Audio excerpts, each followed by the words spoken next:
spirit of the body starts to come alive.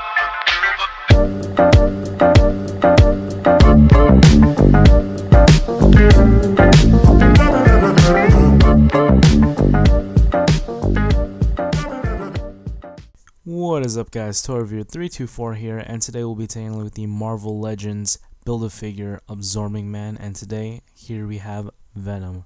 Now taking a look at the packaging here right at the front, you get a nice viewing of the figure, and all the way at the bottom it says Venom. On the side you get a nice picture of Venom here. On the back, pause if you want to read that, it says Marvel Legends Series Venom. Really nice menacing picture of Venom. Really like the photography here.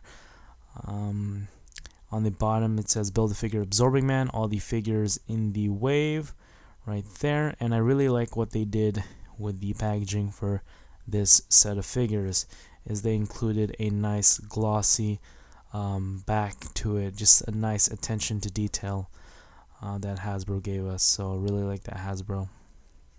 Now for the other side of the box, you get to see another picture of Venom, which is basically the same on the other side.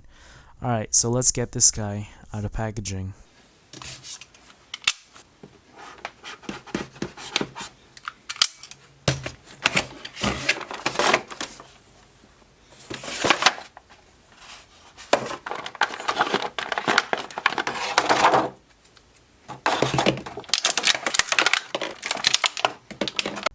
Now I'll just leave Absorbing Man's head out of the review just to give you just a quick close-up of the two heads included in the packaging.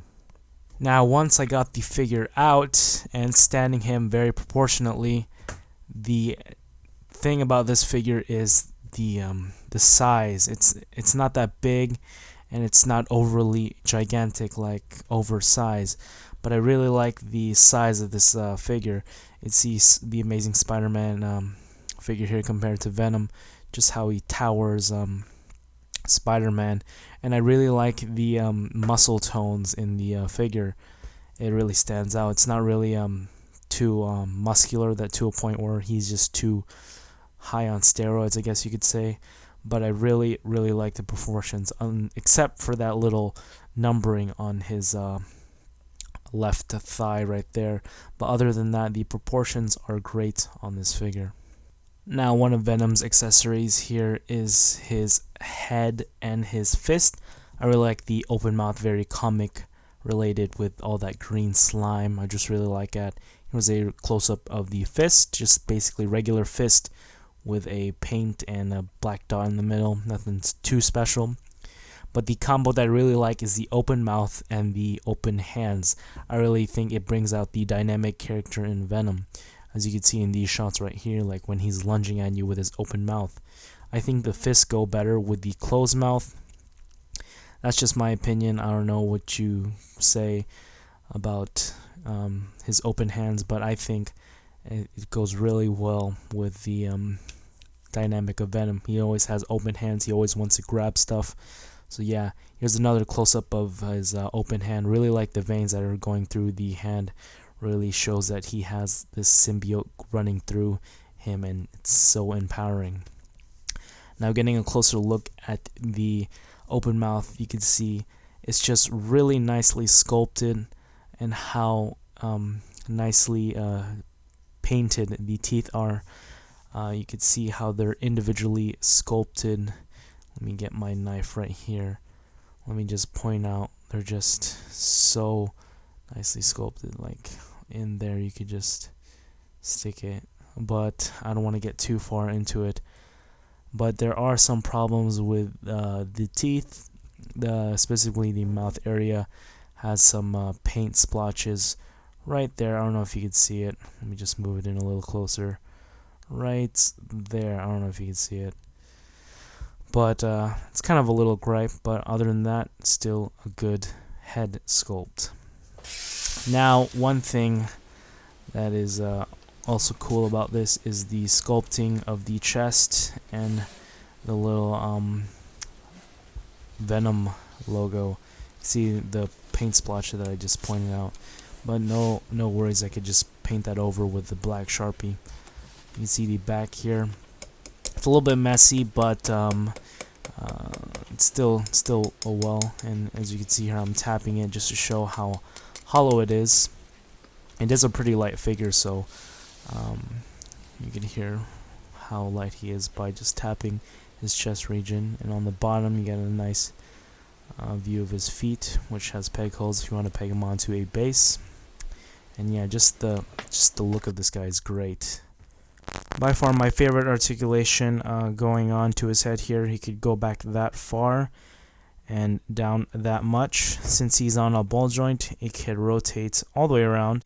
Now going down to his arms here, it does rotate all the way around and goes in and out that far, down that much. He has a bicep swivel, double jointed elbows. You can see the range right there. His wrist do rotate all the way around. You can see the motion of it going back that far and down that much. His chest has wonderful range. His chest can bend that far forward and bend that far back, which is so cool. You can get some really dynamic poses there as well. Now on the front, they actually painted it all the way through, but on the back, just a little bit, but it's fine with me. Now he has 360 ratchety waist rotation. His legs can go forward that far and back that much. He goes in and out. He has an upper thigh swivel. You can see where the cuts off right there. He has double jointed knees. You can see the range in there. He has a calf swivel, which rotates all the way around.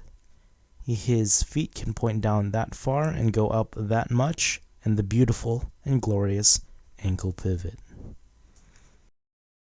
For size comparison, here he is with the Build-A-Figure Thanos, the Avengers Age of Ultron Iron Man, and the DC Multiverse Batman v Superman Batman. You can see how he compares really well, really goes with scale. So yeah, that is it. I hope you guys like my video review. Please be sure to rate, comment, subscribe. And before I end this video, I would like to say that the articulation is great. Pain apps is wonderful. It's a little bit splotchy at the teeth, but you don't notice it as much. And the chest region, I'm fine with that. I wish the symbiote or the logo, the spider logo, was a little bit sharper. But other than that, this is a wonderful figure. And for the price of $20, go get him now. I don't know why he's going for 35 bucks online. It's kind of expensive for me. But luckily I found him at Walmart. He was the only one there. And yeah, that is my review. Go pick him up now. He's a great figure. That is it, guys. Torvir signing out. Peace.